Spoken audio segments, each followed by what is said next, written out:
Halo Sobat Pratama, kembali lagi dengan saya Freddy Pujono. Beberapa waktu lalu, tepatnya 22 November 2024, kami mengadakan talkshow Obrak Abrik, obrolan pajak asik bersama Pratama Indomitra Konsultan sesi kedua, dengan tema Cortex System, apa yang diketahui sampai dengan saat ini. Kami sangat berterima kasih atas partisipasinya dalam talkshow tersebut. Bahkan antusias peserta sangat bagus untuk mendalami terkait Cortex System ini. Pertanyaan yang dilayangkan sudah terjawab dan Sobat Pratama bisa kembali menonton ulang melalui link di bawah ini. Ada juga pertanyaan yang belum terjawab karena keterbatasan waktu, maka kami buatkan sesi video Q&A saat ini. Terdapat 7 pertanyaan yang sesuai topik yang dibahas, jadi saya mencoba menjawab pertanyaan tersebut.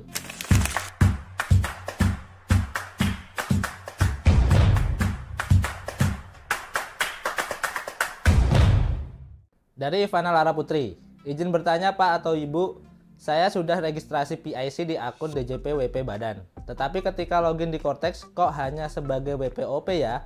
Tidak ada pilihan impersonate expired. Ya. Untuk Ibu Ivana Lara Putri, di pilihan Cortex yang ada di DJP Online itu masih terbatas hanya untuk UI-nya aja. Jadi untuk perkenalan kepada wajib pajak, tombol-tombolnya apa aja, user interface-nya seperti apa. Jadi tidak untuk kita mencoba sebagai impersonate, memang masih ada keterbatasan di situ. Makanya nantinya untuk yang asli kita menunggu Cortex System ini muncul dan itu akan ada tombol impersonate-nya seperti itu. Pertanyaan kedua dari Yogi Ananta, pengajuan keberatan dan banding apakah bisa di Cortex, di bagian mana untuk pengajuannya ya? Untuk pengajuan keberatan dan banding belum bisa di Cortex Bapak Yogi Ananta. Selama ini yang di Cortex hanya untuk baru hanya untuk SP2DK-nya saja. Jadi untuk banding dan keberatan masih harus mengajukan secara tertulis ke KPP terdaftar wajib pajak. Pertanyaan ketiga dari Fani Una. Kak, kalau pelaporan pajak yayasan nanti di Cortex-nya bagaimana ya? Ini terkait pelaporan masanya atau PPh badannya. Mungkin yang ditanya dari Kak Fani Una ini PPh badannya ya. Saya coba jawab. Untuk PPh badannya sama Kak dengan sebelumnya. Jadi di Cortex nanti ada untuk pelaporan SPT PPh badan dan itu mencakup untuk semuanya, baik yayasan ataupun badan yang lainnya. Jadi bisa dimanfaatkan nanti di menu pelaporan SPT PPh badannya. Pertanyaan keempat dari Christine K. Apakah karyawan yang ditunjuk oleh direktur atau pengurus bisa bertindak sebagai PIC sehingga Cortex nanti menggunakan CERTEL atau sertifikat elektronik dari karyawan yang ditunjuk tersebut? Jawabannya bisa, Ibu Christine. Jadi karyawan bisa ditunjuk sebagai PIC. Hanya saja PIC ini kan kalau di Cortex sebagai penanggung jawab full dan penanda tangan ya biasanya ya. Saran dari kami sih PIC tetap dari pengurus atau direkturnya. Karena kalau karyawan ketika dia resign otomatis akan diubah lagi dan ubahnya melalui link dari si karyawan tersebut. Nah gitu. Jadi saran kami tetap direktur yang dijadikan PIC atau pengurus dan karyawan bisa ditunjuk sebagai wakil atau kuasa sehingga mendapatkan akses yang diberikan dari PIC-nya. Seperti itu, Ibu Christine K. Pertanyaan kelima dari Arya Yoga Pramana. UU belum diubah terkait pengkreditan PM atau pajak masukan era Cortex. Apakah tidak berbenturan? Untuk terkait ini memang tidak ada dalam tanda kutip kesesuaiannya dari UU-nya dan PMK 81-nya.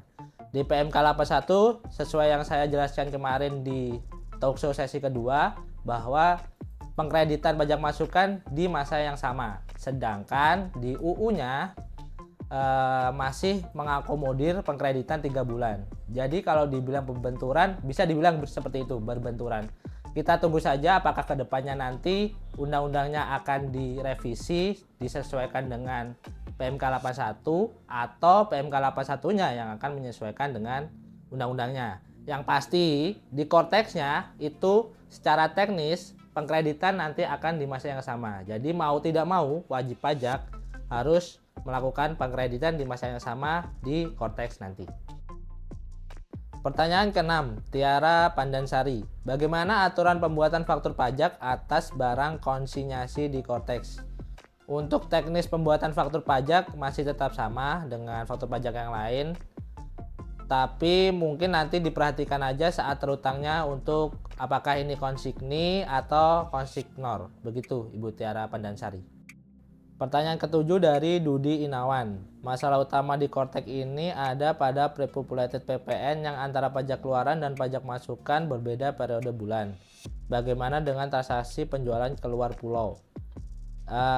Untuk penjualan keluar pulau memang akan ada spare waktu ya biasanya dari barang dikirim sampai barang diterima.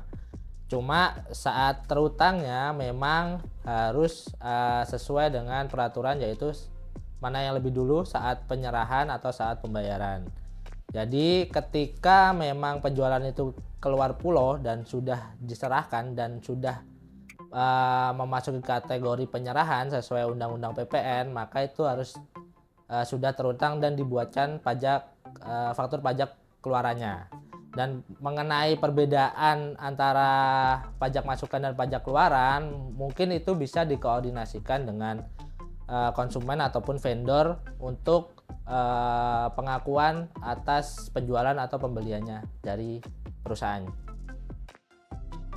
Tambahan informasi untuk Sobat Pratama, pelaporan SPT orang pribadi tahun 2024 yang akan dilapor nanti sampai dengan Maret 2025 masih menggunakan e-filing.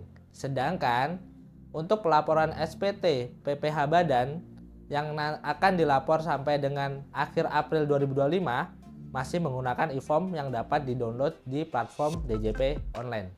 Untuk informasi lebih lanjut dapat diakses di Instagram Tax Center UI. Baik Sobat Pratama, terima kasih sudah menonton video sesi Q&A ini. Dan saya juga mengingatkan akan ada episode ketiga dari talkshow Obrak-Abrik di bulan Desember 2024 ini. Informasi lebih detail, silahkan akses sosial media kami Pratama Indomitra Konsultan di Instagram. Sampai jumpa di video selanjutnya. Salam Sobat Pratama dan matur suwun.